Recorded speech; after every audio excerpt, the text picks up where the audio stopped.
Hey, it's Teresa from Life Beyond Diabetes, and I'm coming to you a little bit earlier than I planned today. I hope that is okay with everybody.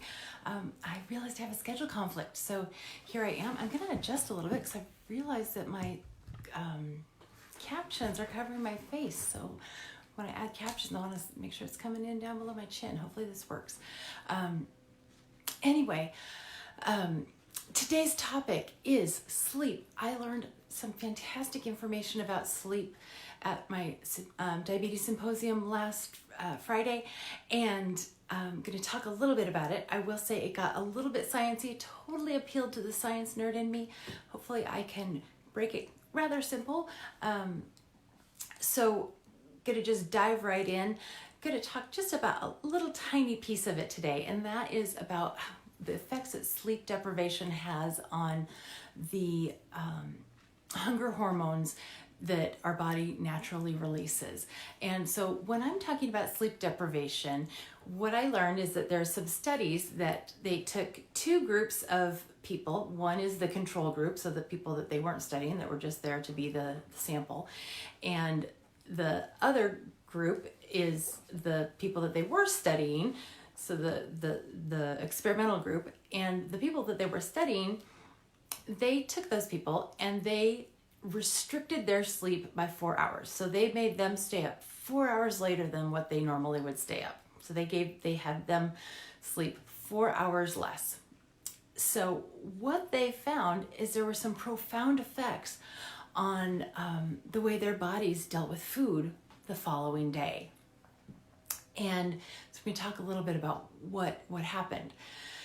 And so it's important to know that there are two hormones that our body naturally produces that affect our hunger and our satiety. So satiety is the feeling of fullness. So those hormones are ghrelin, which ghrelin is the hormone that says, hey, I'm hungry, it's time to eat. So, and you can remember ghrelin because it's ghrelin for growling, like your stomach growls. At least that's how I remember it. Maybe kind of dorky, but that works for me. I remember that ghrelin is the growling hormone. So your stomach growls when you've got ghrelin on board, meaning it's time to eat. Leptin is the one that signals satiety or fullness. Hey, when the leptin hits, you're full. It's time to stop eating. Now, there's many other reasons why people eat besides feeling hungry, or besides the hormonal. There's lots of environmental cues, there's social cues.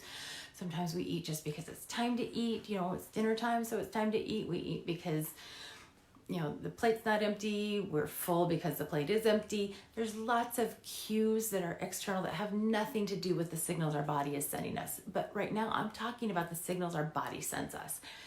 So ghrelin and leptin are the two things that are those signals that our body sends us, those hormonal signals.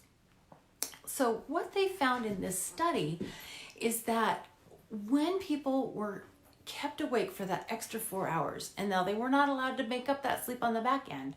So when they were deprived sleep, the next day, their ghrelin levels, the ones that make them hungry, were significantly increased. So these people, so they measured the hormone levels, and they were significantly increased. And they also measured how much food they ate. So they measured their calorie intake.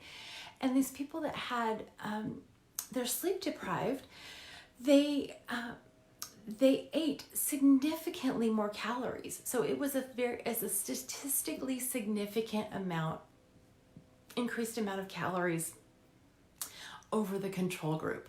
So, that's huge. So if you're frequently staying up later than you should, you're not getting enough sleep, you're messing with your hunger hormones.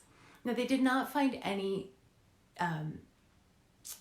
issues with, they didn't find any effect on the hormone leptin. So it didn't make any changes in fullness and satiety. So, but it did definitely make people hungrier as far as their hormonal cues. So that's significant. That's a pretty big deal. And I'll tell you, a lot of us stay up late for no reason. I stay up late sometimes to watch stupid TV or just because, honestly, I'm too tired to go to bed. How dumb is that? And that is something I hear all the time.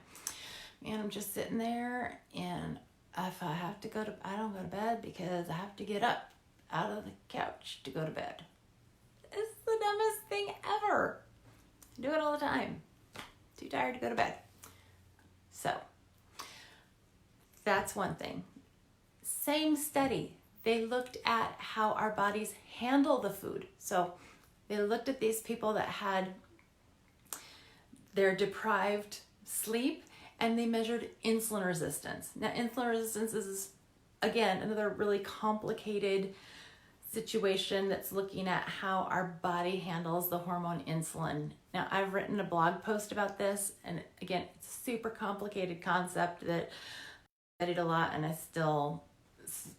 there's some pretty simplistic ways to look at it. I've written a blog post about it. I'll link to the blog post. You can go learn a little bit about insulin resistance. The important thing to know about insulin resistance is that when insulin resistance increases, it is more difficult for our bodies to use the calories that we give it. And when insulin resistance increases, it increases our blood sugar. And for people who have diabetes, it makes it higher. It increases the blood sugar. For people who don't have diabetes, it increases the risk of diabetes, and it speeds the onset of diabetes. And it also increases obesity. It makes us store fat faster. So insulin resistance is a problem. We do not want insulin resistance to be happening. Sleep deprivation, when they measured insulin resistance and insulin levels, those increased with sleep deprivation. Again, a really huge issue. So sleep, very, very, very important. So I will just tell you anecdotally, in the last couple months, I have done a much better job of taking care of myself, just mentally, physically, been exercising more, been eating better. My sleep has gotten a lot better. I felt a lot more rested. And interestingly, as my sleep has gotten better and I felt rested, my blood sugars have been evening out. So, there's a lot of reasons that could be happening. But after sitting at this lecture and hearing these things about sleep, I'm starting to think it might have a little bit to do with how well I've been sleeping. And then I'm making myself get to bed earlier. I'm not fighting it as much. I'm not sitting in front of the TV as much thinking, I'm too tired to go to bed. I just go to bed. So get to bed at a reasonable time. Don't put it off. Take care of yourself. I will be here tomorrow at 3 o'clock, for real at 3 o'clock, 3 o'clock Pacific, 6 Eastern. The rest of you can figure out the time. I will be here for real tomorrow at 3, and we will be talking pre-diabetes. And I look forward to talking to you then. If you have any questions about ghrelin or leptin or sleep or insulin resistance, please leave them in the comments. And look forward to seeing you. Bye.